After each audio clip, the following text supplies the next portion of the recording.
It's currently being drafted. Oh, yes. I think you guys opportunity to get involved now. We have few things are doing some of that interaction with other first. So obviously, that would be interested in this kind of policy, the state of what's happening.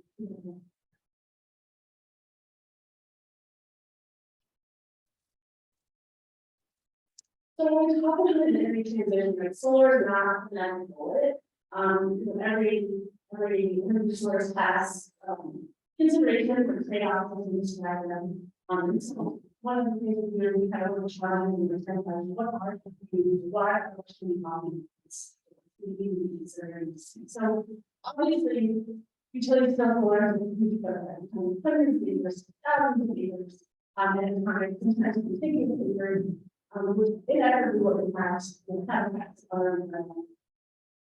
so one of the things that we have opportunity to do now, locally statewide, is to consider how can we recycle such and through encouraging or requiring them to design, encouraging our facility or environment plans, looking at the operation maintenance plans, all these policies, what are the plans we consider. To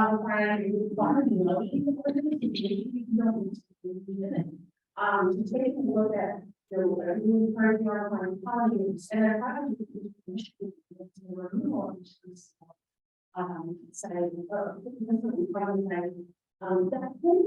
that happens when the following parts so maybe long term, 30 years out, what are some of the things and what are the habits to protect the soil quality to ensure that solar radiation can be accomplished, within the plan. I have a principle that's flowing into the really as well as here, but really is at any time where you do that with one industry for another, agricultural, coal industry, there's an opportunity there to look at what are the so particularly solar on some workforce development about skilled labor, engineering,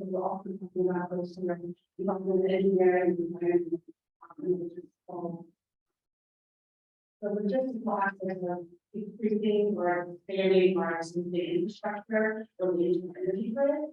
And then finally, we have an opportunity here in the share that we have equitable transition. Who has access to renewable energy? And how can we even have the same rules in the industry? I think this is like something we can find responsibility to everyone that's helping to use there's still more to it. So there's still an opportunity as well as have. So probably easy benefits. These are one way there's energy development source of it is being relied to the consumer emergency. That's changing with all the governments and a lot of others in the way that energy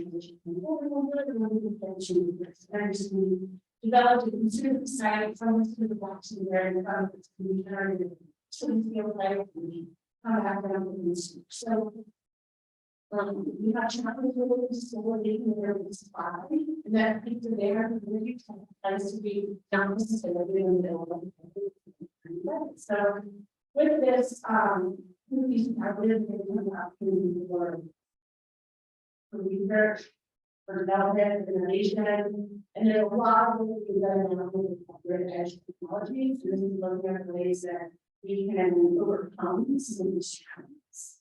Really innovative to come out with this very cool. And then finally, just flat out the increase in for states and chat. How are we going to meet follow series or environments? Including this in the notification that while capitalizing the information. So there's so many things to talk about. Even high level. Consumption,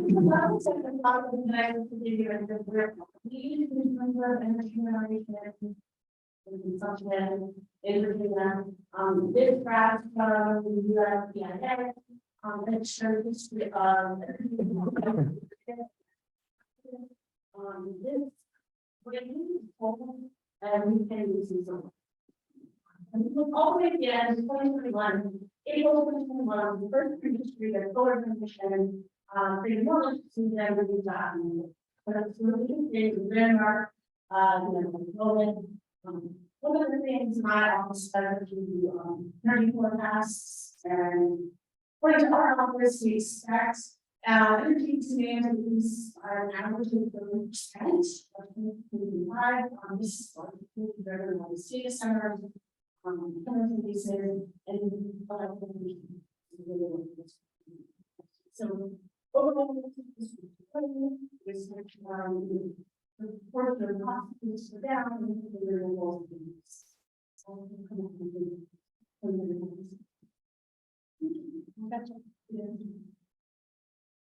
All right, so we might go down to talk about solar. One of the history generation of solar was 2015 was the first year HTC solar was permitted by the here. That turned into the over here that we look at. We were talking about this history of solar generation. The iron distributed solar was distributed solar. And generally referred to like rooftop solar or behind the meter. Probably and then the blue is zero. So our indications that an excellent growth into the generation. That's going to be. So where are these solar systems in Virginia? This is a map of solar systems that are operational and related to the region. You can see from this slide that we're small, and it is large. They go around is really large, and those sites are permitted. So when we talk about large scale solar, solar, years can teach and move the you can see the important in operation now is on the east of and everything, to the west. Kind of, I think that's some change. So, okay, that's all possible. People also that apply here probably think that in terms of energy planning, there are several different places along where policy. So at the regional level, we're not the U.S. PJI position and they open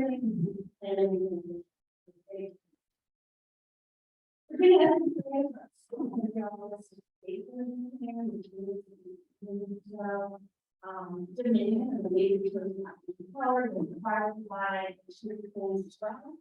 And then of course locality and then just all kinds of opportunities or their own speech specific energy plan or the way that policy related to energy development, the various plans, plans. It's really important that these plans from here for each other because we want to ensure that we are maximizing the issues of energy resources. Environment, and of course, important is possible.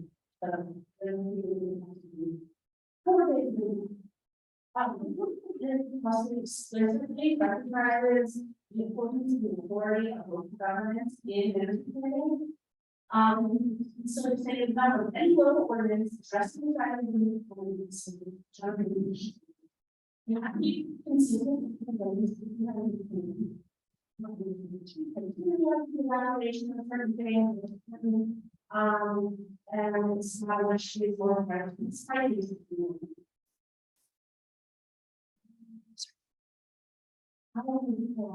Typically, this is probably the first part of the A1, explicitly says ensure that energy development will avoid, minimize, and minimize and mitigate damage to the environmental, natural, and cultural. Very explicit and very clear that the rights of which to adopt regulations that help promote minimum while at the same time. And then this comes into play.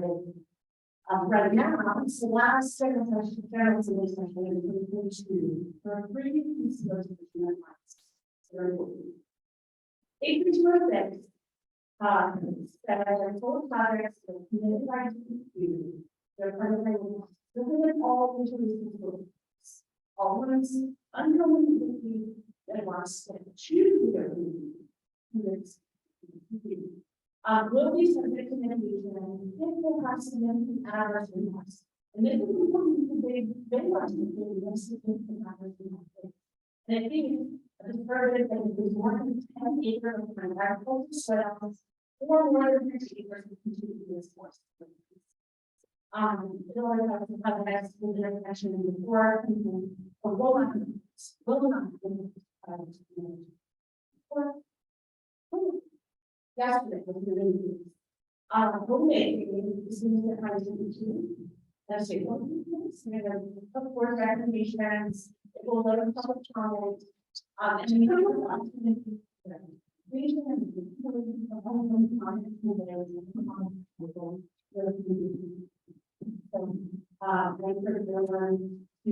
take a look at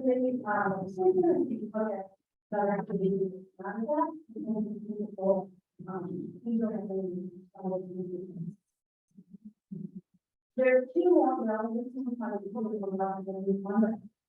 PG 94, the record we have lots of extensions to be done now, so the design now, probably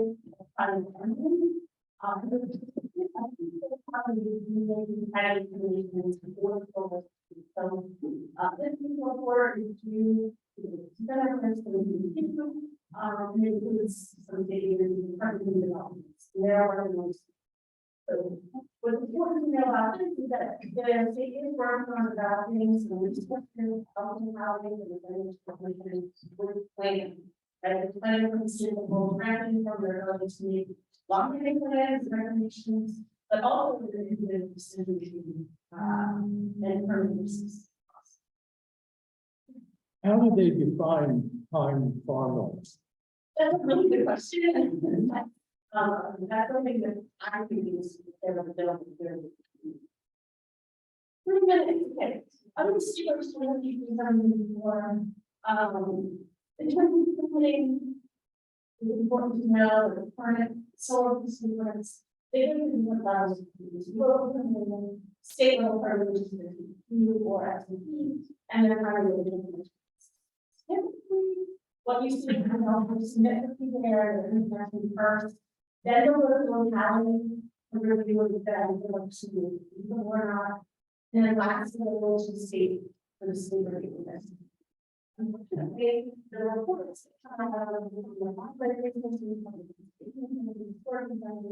don't take important trigger a little bit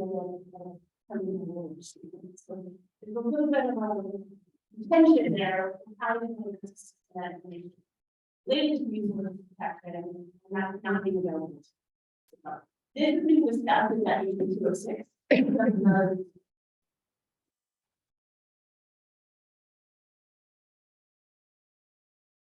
Solar survey, really quickly, we did a solar survey a year ago, surveyed all the counties in the media, responded. We just collected data related to their solar policy, in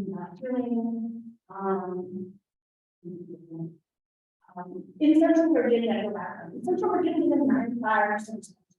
Be like pretty confident that the result that we have is accurate and give the sense of what's happening in Central Virginia. We wanted to get an idea of experience of counties had with their solar readiness. So, what localities are updating their policies and what aren't. Surprisingly, like 1% of the localities are just not thinking about updating their policies for solar. In Central Virginia, the numbers are slightly higher towards they're doing it, but there's still several that said no. We asked localities where they turn for support. It's interesting because planning district commissions kind of came into the middle. So when people want data and information about solar, they're not really turning to their planning district commissions first, and they're certainly not turning to the local extension office or soil water conservation district. I don't know if that's historically because they don't have the data and information available for them, or if it's some other thing, but by and large, we're probably turning to other ones. So if you want to learn about solar, talk to your neighbors.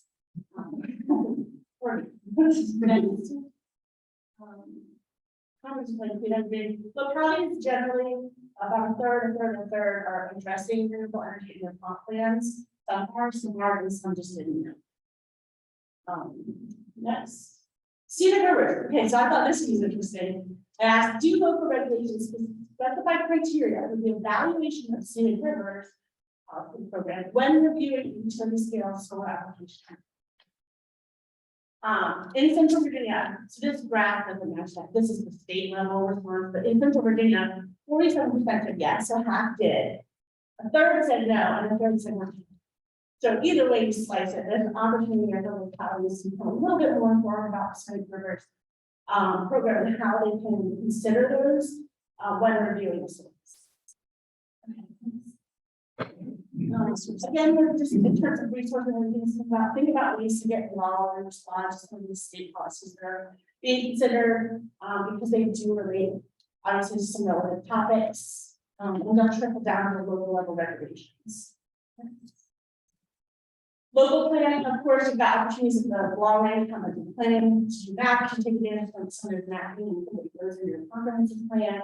Regional special events and hazard mitigation planning, of course, can make recommendations related to renewable energy and how to make the most efficient use of the siting of it. Zoning policies, zoning ordinances, siting agreements I haven't talked about. Siting agreements are just it's a legal instrument that a locality can negotiate benefits with a developer, and the benefits don't have to be tied directly to the project.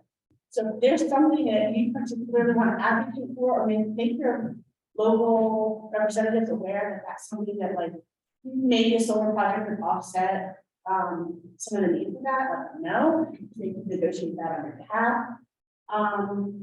Operation and maintenance plans and decommissioning plans, again, thinking forward, thinking ahead just beyond the initial operation of it, thinking about the possible impacts down the road. And then from a development review perspective, it's probably little opportunity to really get involved at that point other than the monitoring. So you might want to do extreme monitoring and things like that during the construction and during the development of the project. Those are things you might want to think about when the project's ready, so that we can get within this conditions.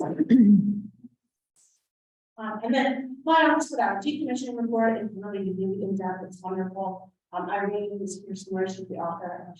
There she is. She'll be out at the table talking about best practices for reducing long-term effects, solar and how to prepare for those onset.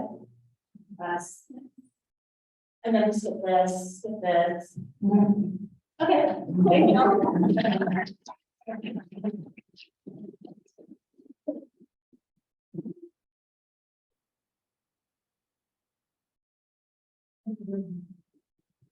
Up next, Lauren, thank you so much.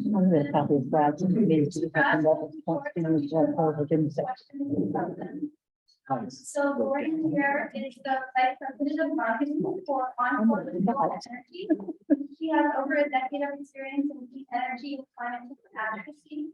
She was awarded a Platinum Genie Award in 2019 as a rising star for the clean energy industry, as corporate spot on the Solar 100, a ranking of influential leaders in the solar industry. Lauren has spent the last decade as a communications consultant for nonprofits and global energy businesses, as a managing partner for Wincom and intensively working as a Windy Lake communications coordinator. She's worked with leaders across the wind, solar, and energy storage and finance sectors, including Women of Renewable Industries and Sustainable Energy, Clean Capital, Hannon Armstrong, Solar and Energy Trade Show, and Grid Energy Alternatives and Edison Energy. Previously, she was at the American Wind Energy Association, now the American Clean Power Association, where she was responsible for the redesign, relaunch, and management of the social media program and the Power of Wind online advocacy forum. Her work was recognized among the top 10 community savvy trade associations. She has also worked successfully to organize, market, and advocate campaigns for the Chesapeake Climate Action Network, Environmental Working Group, and the Climate for Public Interest Research. Please join me in welcoming.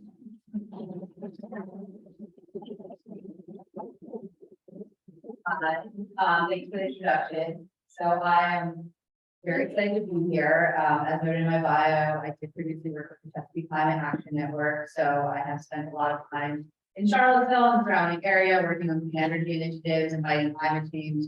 And so it is really exciting to be back here in my current role, working with a solar company, to talk about how we can bring solar to the Commonwealth, and specifically today, I'm talking about the opportunities that people use solar for agrivoltaics, which was briefly mentioned by my predecessor, but it is an exciting and emerging trend in the industry and one that's very important.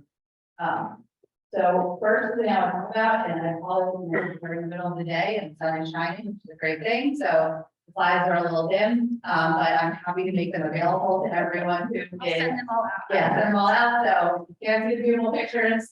Don't need it there. But so Encore Renewable Energy is a solar and storage developer. We're based in Burlington, Vermont, but we have over 80 projects across the Northeast that are fully built, operational, generating clean energy. We have a few projects in Virginia that are going through that very fun permitting process that was outlined prior. But we're really excited about the opportunity presented in the Commonwealth. Last time I was working in Virginia was prior to that draft when solar was taking off. So to see the trajectory of the industry here is really exciting. One of Encore's specialties as a solar company is that we work on undervalued properties, so landfills, brownfields, and coal mines and surface mines. And we have over a decade of expertise in giving these challenging sites a second act or an encore as a renewable energy project. And so we're really excited about the potential for what can happen here in Virginia and how we can bring our expertise to develop on these critical pieces of land and that are increasingly challenging, but important for us to be able to tap into. Part of our mission is that we are a B Corp. So we believe that business can be used and leveraged for a force for good. And so we lead with our values. And so what that looks like is being true community partners in the places that we work, figuring out how to maximize the benefit for each project that we put or install, and seeing how we can give back. We support a number of nonprofits. One was mentioned, Women in Renewable Industries and Sustainable Energy, Grid Alternatives, Solar for All, Local Solar. We're actively trying to make sure that this energy transition is as equitable as possible. Part of the reason that's important because it's the right thing to do, but it's also important because it's what it needs to do to be successful. And we're, to address the threats of climate change. Some of our friends and family are seeing this now in Florida. We need to have the brightest minds. We need to have all the minds, all the ideas, all of the talent available to solve these problems. And that's only going to happen with an equitable transition where everyone's voice is. So as we work for that, we incorporate that into the work we do. One of the things we've really started to lean into and lead with is our work in agriculture. So today I'm going to talk about sort of what I consider the three sectors of agrivoltaics or agriculture and solar, which is first pollinator and ground cover, second solar grazing, and third, which is the newest sort of phase of this, which is solar and crops. And I try to keep it pretty specific to those three things. I could also talk about solar and all of these things all day, so that I can use a little time at the end for some questions, which I think I should be able to do. First, pollinator friendly ground cover. So as we touched on as an operations and maintenance aspect of solar development, and it's something we are incredibly excited about. And one of the reasons we started to do this across our entire portfolio of projects is first and foremost, it provides better ecosystem services and values than a business as usual approach. So just having traditional grass or anything underneath there, planting native pollinator species is, it is providing critical habitat for endangered pollinators.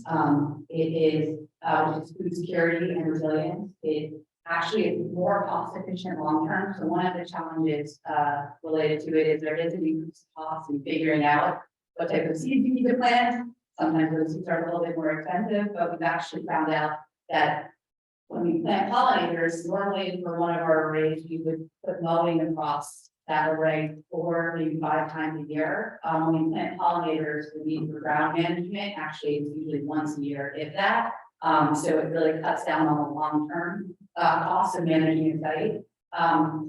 Which I'll show in the preliminary results on showing how pollinators are responding, giving them a home. It's very exciting. I'll have some of that in the next slide. There's also some early studies that showing that the pollinator friendly ground cover actually keeps the ground cooler. And so if the ground is cooler, the solar array actually has a higher output. So it's increasing and maximizing the production for the site. And then it also does add value in the farming process. An array, which then you can see this is flowers and beautiful. There's like this they have a panel there, and it looks pretty. I mean, and at the end of the day, the more these sites can look visibly appealing, the easier it is to get through the permitting process. And the good news is, if you keep a butterfly at home, it does not care to necessarily stay under that panel. It travels to the whole neighborhood, and it will increase pollination and food production across the community, across the farm, and it's increasingly valuable. So here's the county panel. So Leo Solar is in Vermont. It was the first pollinator friendly solar project in 2017. So again, this is new. So we're still beginning to collect data about it. Again, in the picture, can't see as much, but I mentioned the long-term cost effectiveness. It is in a more rural space. So if you don't want to necessarily be bringing commercial mowers out to you on a regular basis. One of my favorite parts is that there are beehives in the area there, so we are creating solar powered honey. That honey is being used in ale, so there's now solar powered honey here. Marketing technique tastes delicious, which I think you can get down here at it. There are also just a lot of products that are being able to use honey made from these products, so it's really an opportunity to tap into multiple sources and also being able to our seeing returns of flowers and species all across the neighborhood. And so just supporting that, we've been partnering with the local organizations and machines that have actually gone out to these projects. So the ones that have shorter bars are newer projects and longer bars are older projects. We've gone out every year to landscape sampling to see how effective this providing this habitat is for these projects. And across the portfolio that we're measuring, we've seen anywhere from 600% to 1,000% increase, not just in the number of pollinators, but also the diversity of pollinators that we're seeing across the site. Yes. You haven't been able to source the seed and still getting seed production. So I would say at the moment, we're not having a problem sourcing the native seed. I would say the biggest thing is just making the case for the cost, because it generally is a little bit more expensive, but the longer we have these projects in place, that we're seeing savings that put pollinators in. I like to equate it a little bit when we switched from incandescent labels to complex fluorescence. People were a little bit unsure at first, spending 10 times, 5 times as much on a light bulb. That light bulb lasts longer. So we're sort of having that, we're realizing that cost benefit right now. Does that make sense? I don't have that information specific to Virginia, but I can definitely get, I have some resources at the end that are linked. I'm not going to go into all of them, but where you can sort of find the links. Yes.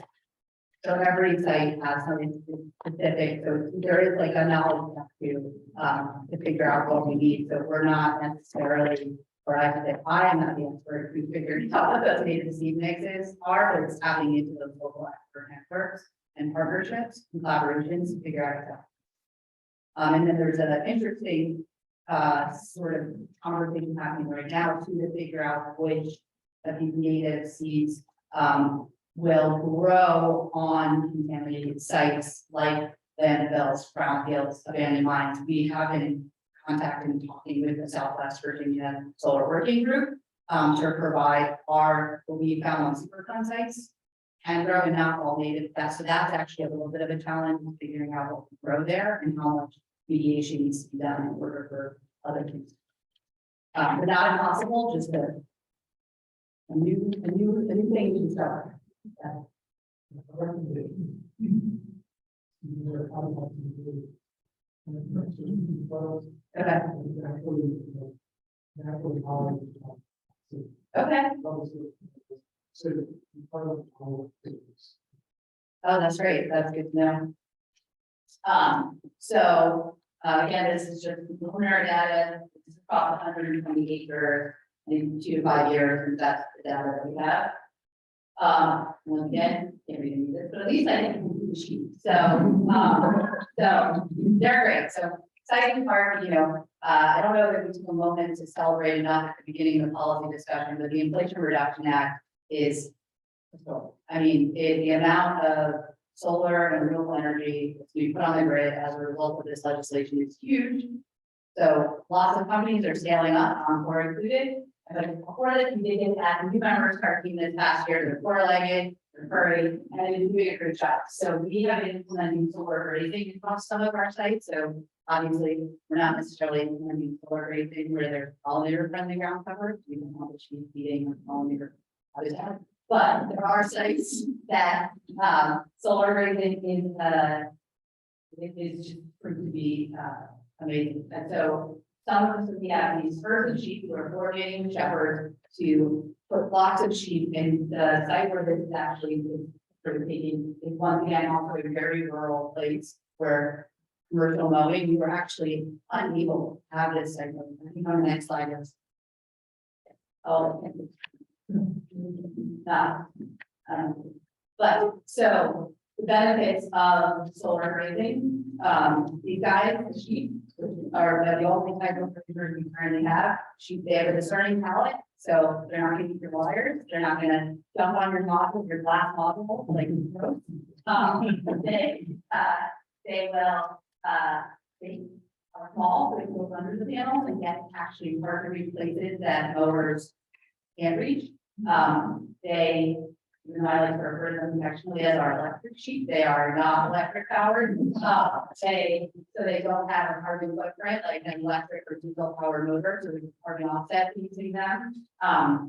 And they, they also, there's some preliminary study that they're actually restoring pastures or having them in there managing the vegetation. It's actually increasing the quality of the soil, which is a huge benefit. And then one exciting one, which we have to tell you for everyone in the room, but the shepherds, they guarantee success. So they're really robust contracts and deliverables that they're committing their sheep to. And so far, we've nothing but success. I unfortunately have not related to them for active solar grazing sites, but I have put it on my must-have list. And the thing again, once you got able to see these photos, we can slide later. This top left photo, the grass is too high. The sheep came into, I don't want to say I'm in left hand site, but a little less love with vegetative management state. And this one down here, you can see it's just like an evenly trimmed, like beautiful cotton, but I think it would be hard to mow with such precision. And so we're very excited about the prospect and the opportunity presented by solar grazing. The sheep industry in the US is also actually a little bit on decline. So giving shepherds, which I was talking with someone before, that there are shepherds and sheep herders in the area that are excited about this opportunity presented in Virginia, and it really is a great way to get multiple benefits from one particular site. And so then we have the final frontier, and this is actually what I think is the most important, is how do you work with solar and crops.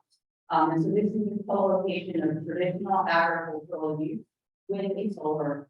So you can see this down here, this is actually that solar garden in Colorado. You can see the modules are significantly higher off the ground, so there's actually traditional vegetation growing there. I can't tell you exactly what crop it is, but there is this is a huge opportunity for the industry and it provides the opportunity to energy and food. I think someone, for me, one of my phrases I like to say, that it's an opportunity to harvest the sun twice.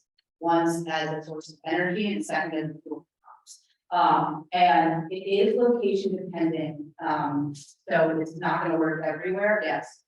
So I want to ask a little about that. One of the things we often see with how we want to have some height limit on solar panels. So we're gonna have some kind of recommendation, for what, So it's definitely cost dependent first and foremost, and that's actually the biggest thing that under study right now is the cost considerations related to that. So the second you make a solar array, let's say 1 foot taller to accommodate a taller crop, then you have to put essentially 1 foot of steel under the ground to stabilize the weight of that higher. So you're not talking about a lot of additional resources that are going into this plant, and you don't necessarily have the so we don't have the data just yet to see what sort of revenue these crops can take underneath them. It's figuring out which crop it works for. It's also going to figure out, I'm really interested in policy conversation that we've been having in Virginia around prime agricultural land, because I can tell pretty excited about this stuff. I'm also an idealist, and so I genuinely believe that there is an opportunity for solar and agriculture to exist in farming. I don't think it needs to be solar for farming. In addition to that, we have these big goals to address to meet climate change. And we're gonna get 40% of our energy from solar by 2035, which is currently the goal of the administration. Science said we need to do. It's gonna require 2 million acres of land across the US. So in order to make that happen, we're gonna need to tap into some of these undervalued all of these undervalued properties, the landfills, the mine, the mining sites, decommissioned coal plants, that there are places that we can go, right? But even if we go to all those places, we're not gonna get that goal. So we're gonna have to figure out a way to build responsibly in communities and work with, and the agricultural community is a great opportunity. It's a lot of flat lands. Sun is getting it because it's growing crops, right? So how do we figure out how to work with farmers, with the agricultural community? Because we need energy, right? So when we flip the light switch, keep the lights on, but we also need food to survive. So we can't be taking land out of active agricultural production in order to meet our energy needs. That's not a trade-off that anyone wants to make. And I don't think it's one that we need. So the Department of Energy actually has a lot of studies that are going on right now. You don't know if there's any active in Virginia, but to figure out these cost considerations and to figure out sort of the height consideration, then how high you can build a solar array. I don't think that you can get as high as they are here. There are certainly school lower crops, but again, figuring out what sort of crop we need. And so again, a lot to learn, but the good news is we're at the beginning, and we have a lot of companies like Encore that are committed to figuring these out. And then we heard some resources on agrivoltaics,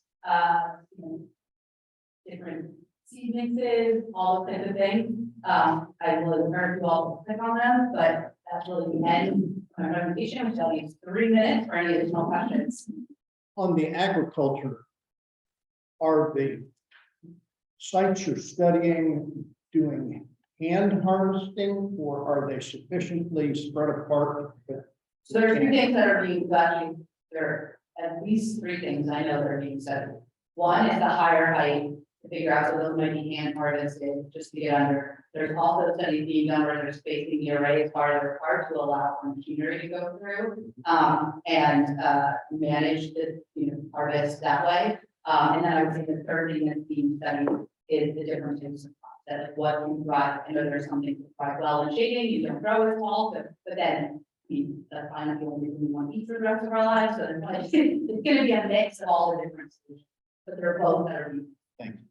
In partnership, when you go to an agricultural community, you say a farmer sitting here, and you propose this to him, does he have to sell you the land, or does he rent you the land, or does he then have this relationship where he can farm the land under your arrays, or how does that work? All of the above. So it depends. The exciting, I mean, I can say exciting, or you think first really excited, I'm not a person in finance, and I do not have to negotiate those contracts.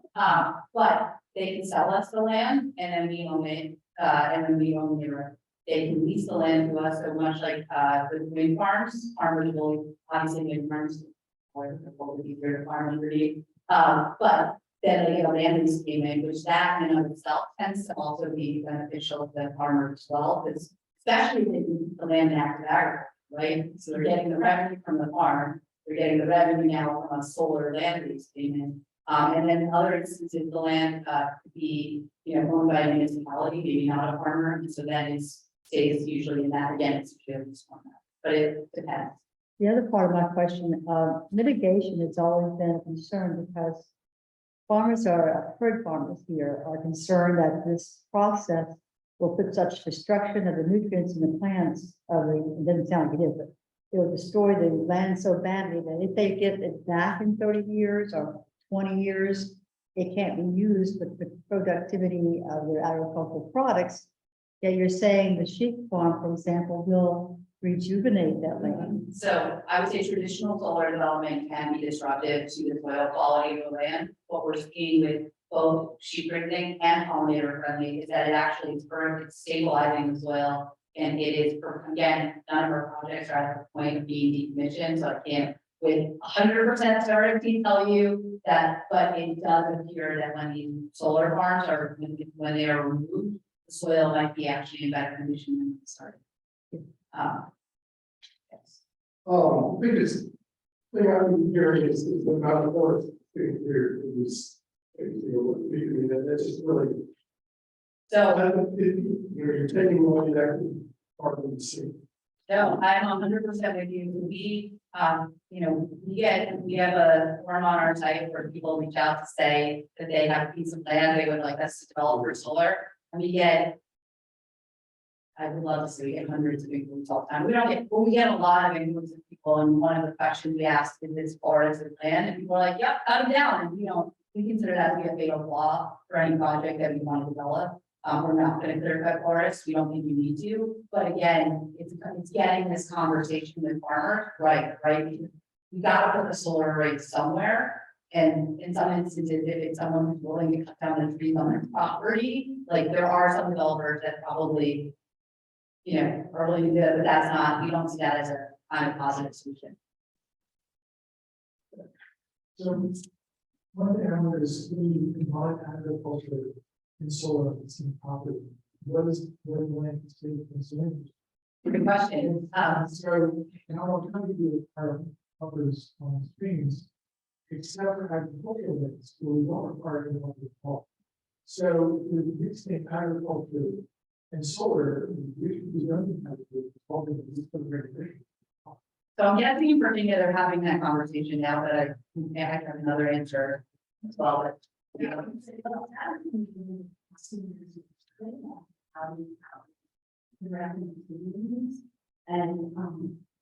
a good number of them don't permit use, they are permitted solar, which may times tend to be industrial, commercial. It basically changes the zone.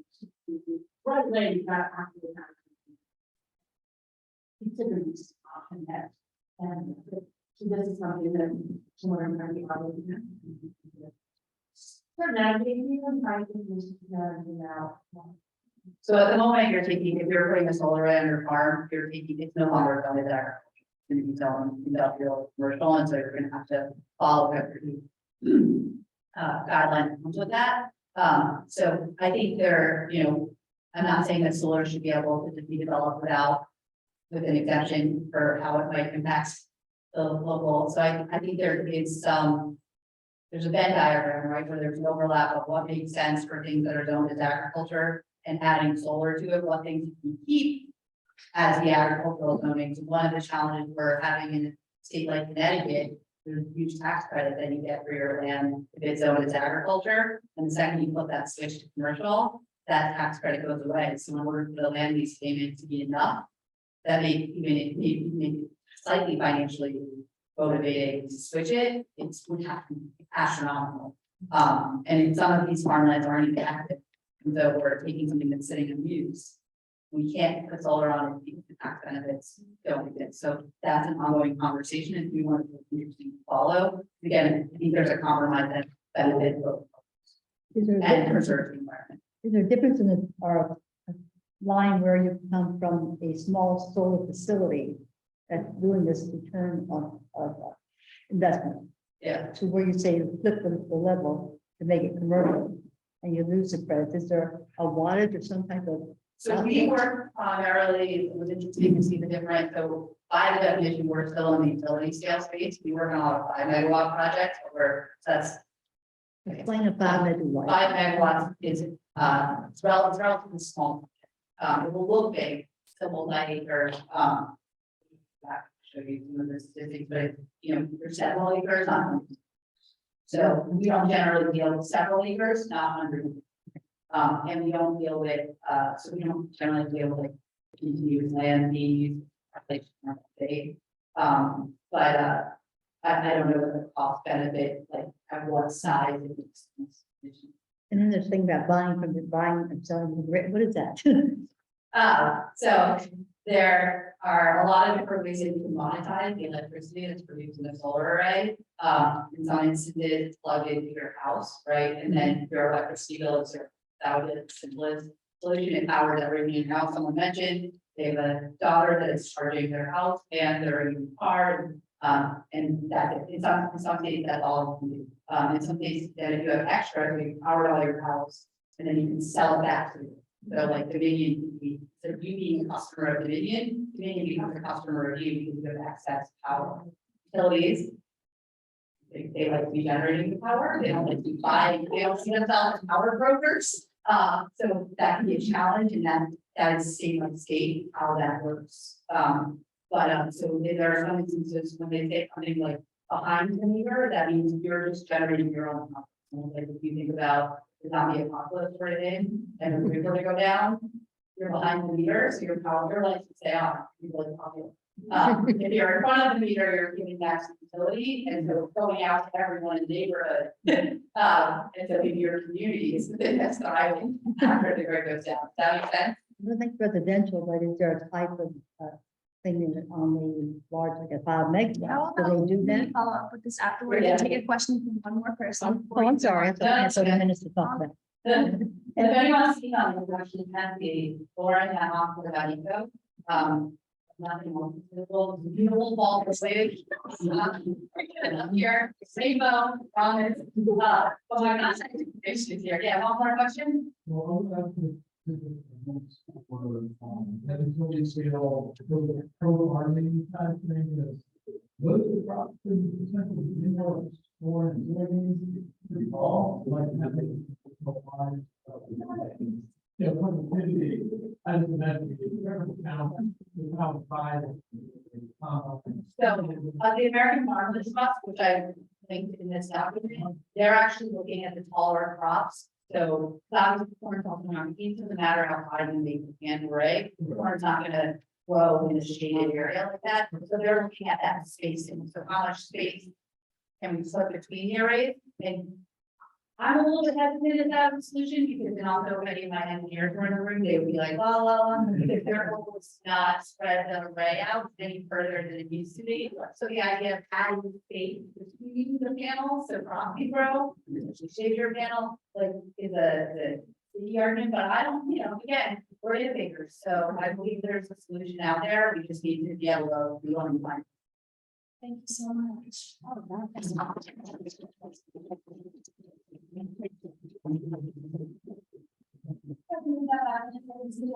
although I didn't involve reference in trying to put my it's there. Thank you so much, Lauren. Our presentation is by time environmental justice coordinator for DEQ. And he is graduated at Shaw University with a bachelor's degree in religion philosophy. He studied at Shaw University Divinity School and holds a Duke University certification in nonprofit management, a leadership training trainer, facilitator, mentors in violence prevention, and University of Virginia education and license. Martin also serves on Martinville City Council as vice mayor. He's worked in nonprofit for over 20 years as a community organizer. Part of the Hunger Justice Leader for Best of the World, volunteer coordinator for the Women's Shelter, suicide hotline trainer, crisis intervention plan for several law enforcement agencies, vice president of the Martin Luther King Jr. Council, Good News Prison Ministry Prevention Council, and a lot of other people. Most recently appointed to the State of Virginia Commission on Food Insecurity and the International Code Council Literacy Equity and Inclusion. And it's served the majority of its life in service to others. So, joining the talk.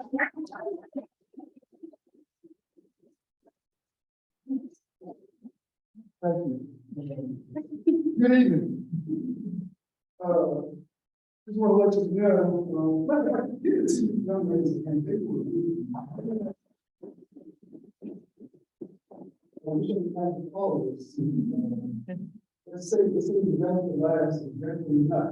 In this case, yeah. Maybe if you set it down, oh, I get, how about I make the slides for you, because that seems like more. Okay. All right, tonight's channel, Martin just coordinator. From the environment. We, all four, Martin just coordinators got hired in December of last year, so we've all been learning about new policies, justice. The cool thing about Virginia is, we are the only state that really has higher staff that are doing this work. And so everybody, all eyes can watching.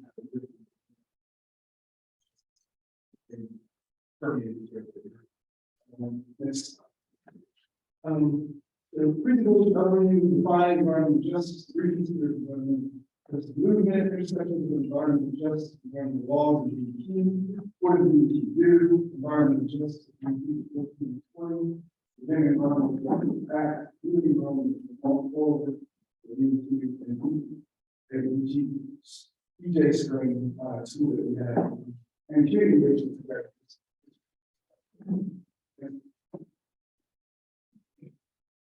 So, you all can see this. So I'm sure everybody's seen like the equity things. And so we like to just.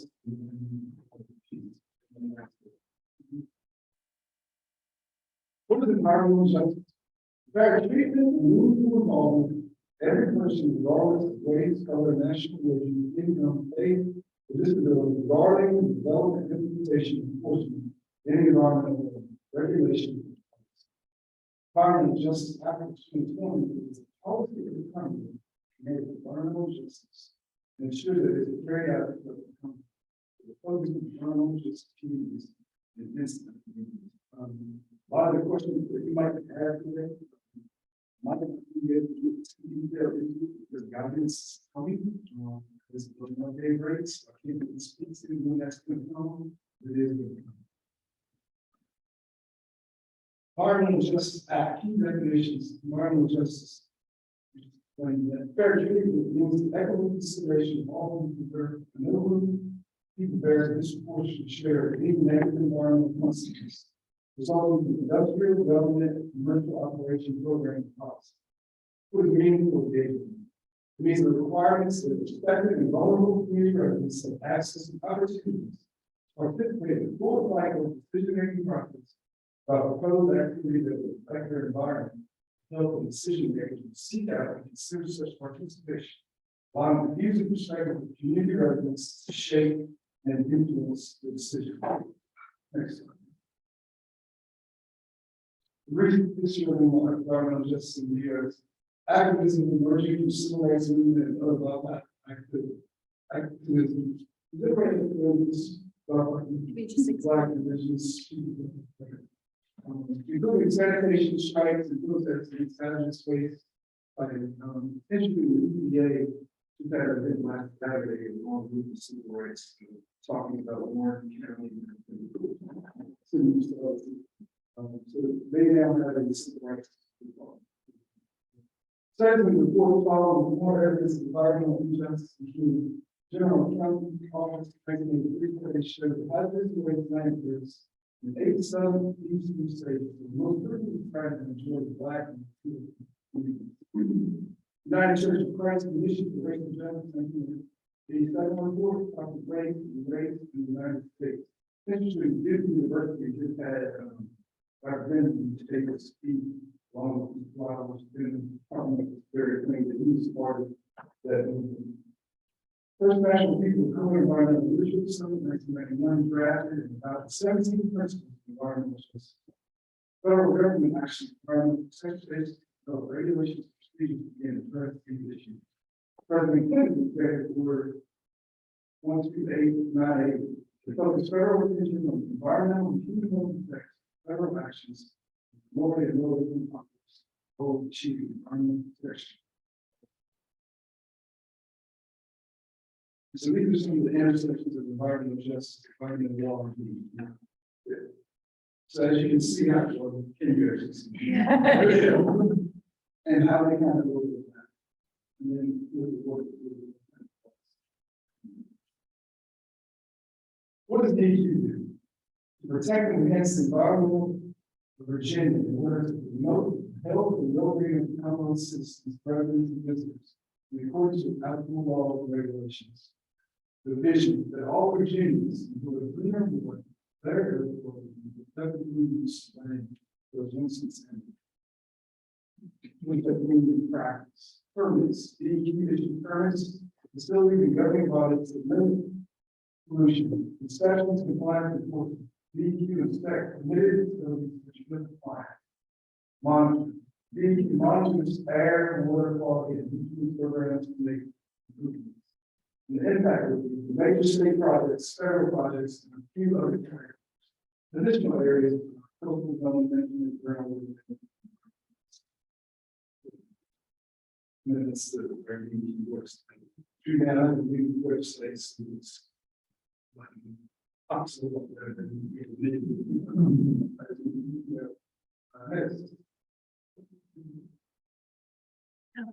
No. Well, they show you it's, they show you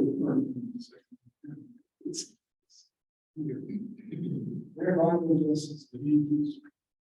The staff approved in 2009 partnership with EPA, local state university, and university. There's been very understanding to share resources and efforts to attract more resources, natural resource professionals. DEQ reviewed students for paid summer intern positions from Park University to work along with environmental professionals. And the air quality, this has been a huge success. And in 2014, 2019, the reason I know these of the reason what one time position. Staff education, 2000 DEQ initiated campaigns to educate and train staff about environmental issues. DEQ's air program took the lead in trying to educate the staff about EJ, interacting directly with EPA's new form EJ program. Important EJ efforts primarily complaint investigations. And along with their guidance, I'm assuming that we'll also have a lot of the EJ programs will be doing this with permit matters. Inspection strategies. In 2007, DEQ assigned an EJ coordinator working with Basin program managers and EPA. In 2008, DEQ worked with EPA region to develop first administrative inspection strategy in the country. Currently, they located within or adjacent to EPA areas, including the previously increased inspection improvements.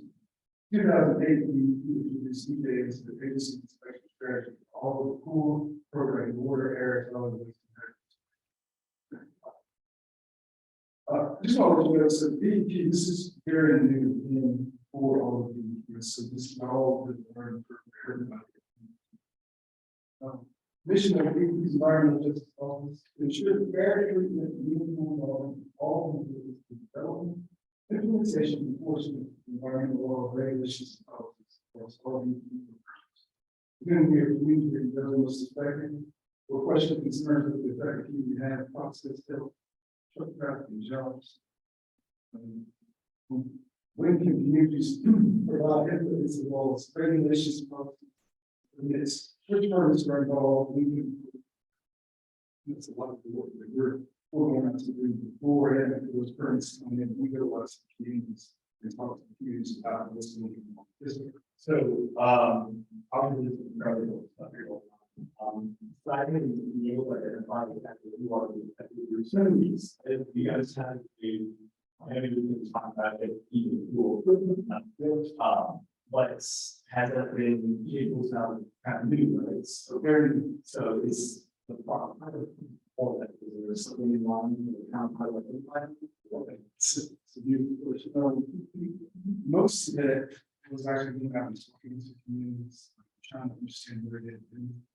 But then I think this is one of the major reasons why our office was created, was to delve into the very problem. A lot of us, their communities, whether it's do understand science speeds, but there's a lot of us really have been trained in early years. Actually, as well. So with that, EJ Springs, we'll talk a little bit about it, but you're right. That's been a game changer for because now you're actually getting, with that tool, you can actually go and see where schools are, what's the effective persons are. So it's a real game changer. There's two other tools that are really amazing.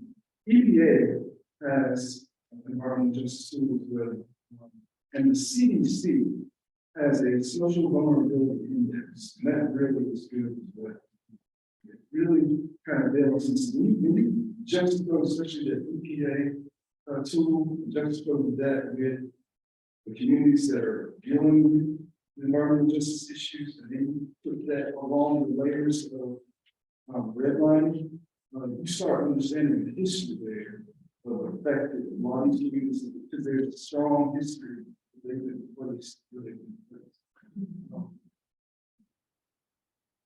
Or other communities that may affect the community, or other sources of pollution nearby, or affect communities engaged in these processes, community meetings, rail, fires.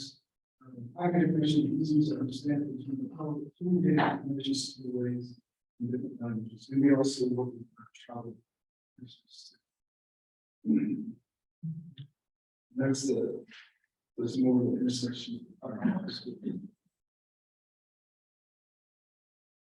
So, yeah,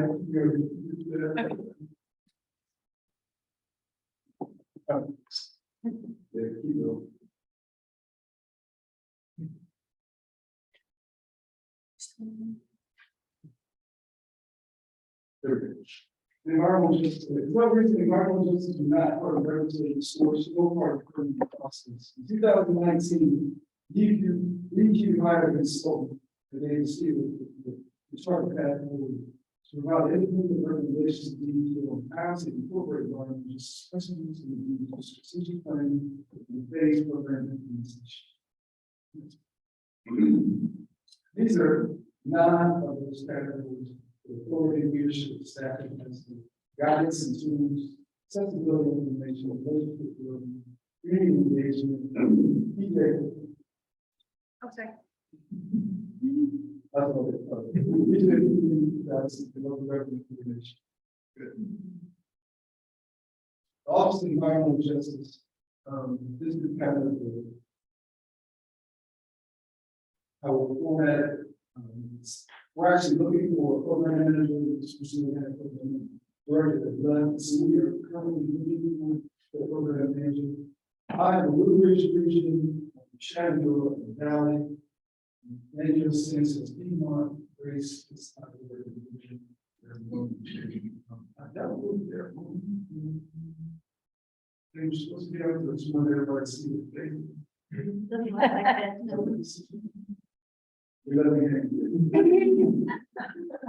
But I tell you what, this is amazing. During the orientation, we all walked in, and I think they said it was about 2 people that are in the position.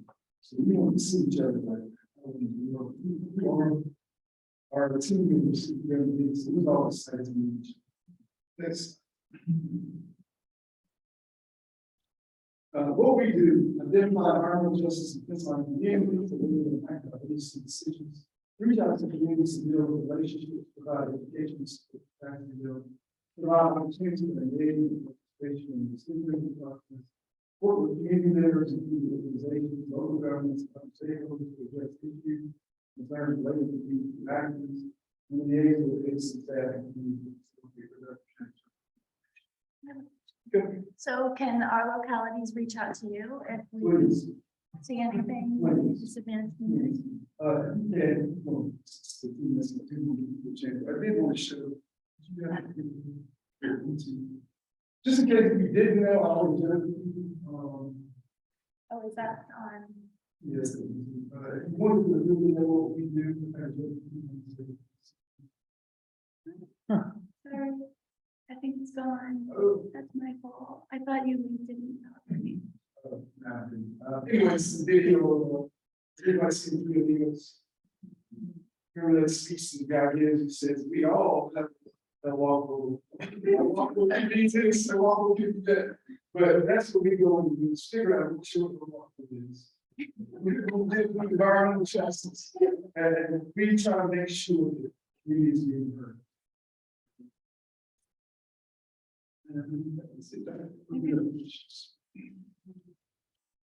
You gotta be really that bad.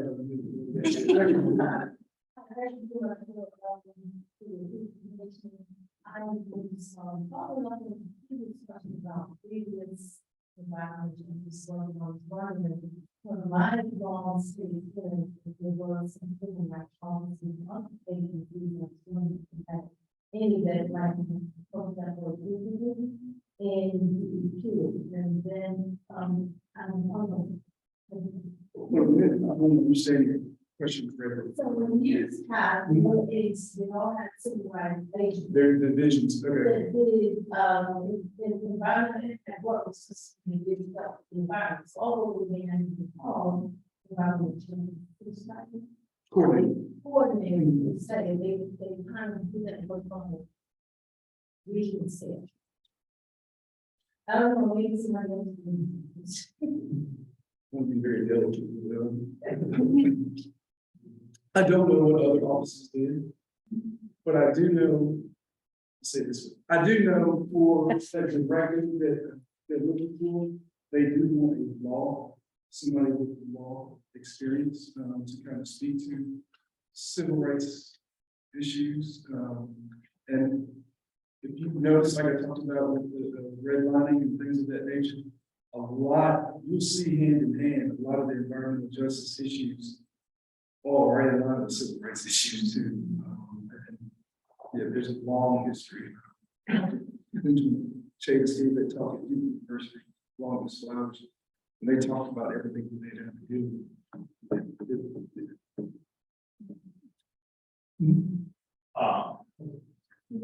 That's thank you, and I want to say, I think it's really important to note that all three presentations have had a pretty big mention of equity involving the interpersonal aspect of this.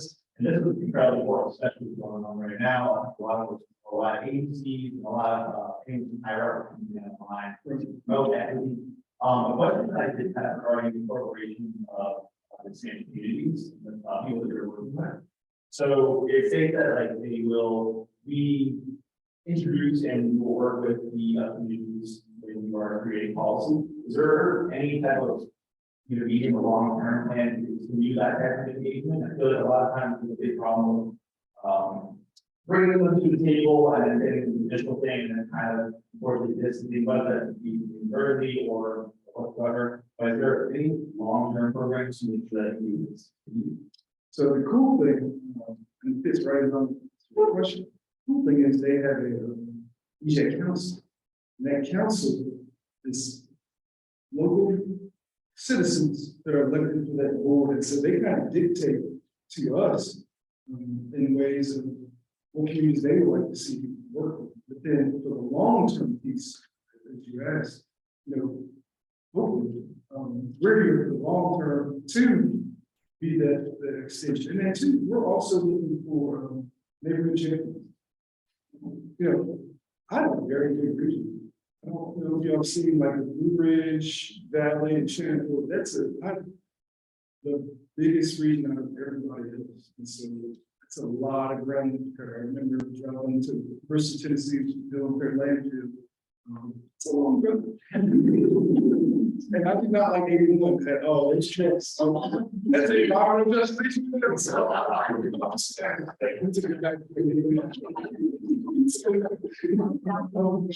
But yeah, so we're definitely trying to stay involved.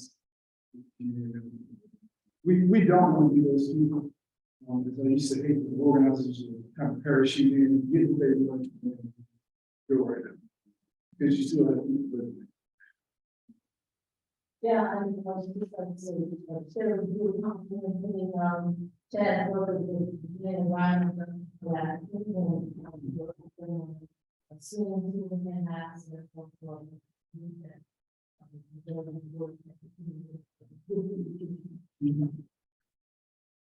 Another cool thing that we've seen in this work is opening eyes to how to get to communities. And so a lot of people don't realize barbershops and beauty salons are some of the best places to get communities out from normal. It is a 2-week basis that people usually normally go to the barbershop or beauty salon. You're not gonna let just anybody touch your hair. So that means you trust that person to a degree. And it is a good way to get free advertising. Community events and things like that. I've seen that as a big medium, along with faith. Once you get those faith leaders, and they trust you, they will be big advocates for you and for what you do.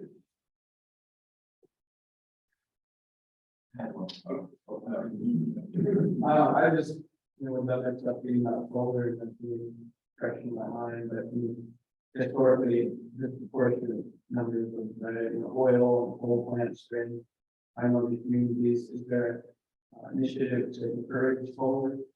And is that something that we keep out of those communities that then, in a way, you take it away then? Polluting power.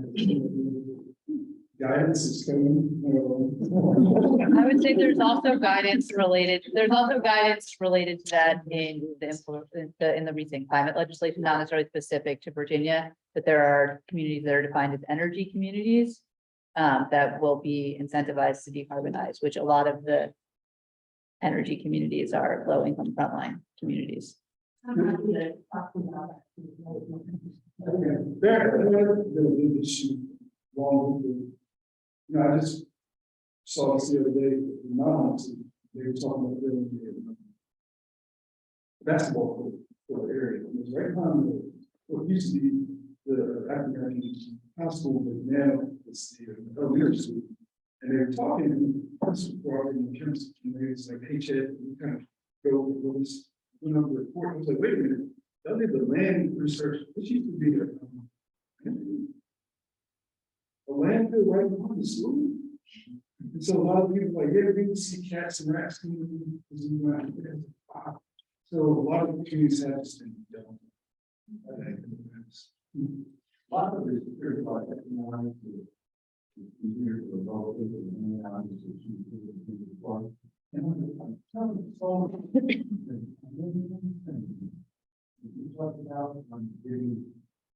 basically popular and money and fighting above and beyond their projects.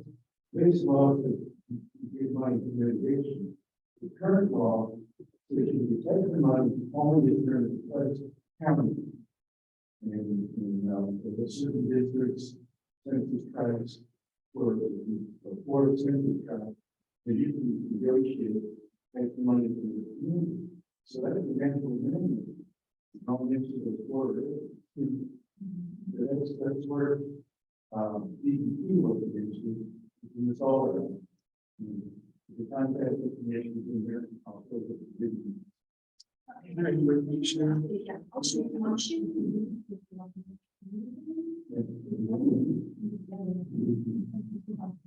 I'll be sure if it's okay with the presenters to send the contact information to all the attendees that registered and the presentation as well. And I hate to cut off the questions right here, but for the rest of the conference, please enjoy the refreshments and the tablers that have volunteered their time. The presenters will be out there as well to answer any further questions and make those coming. We'll leave for the red clock at about 3:10.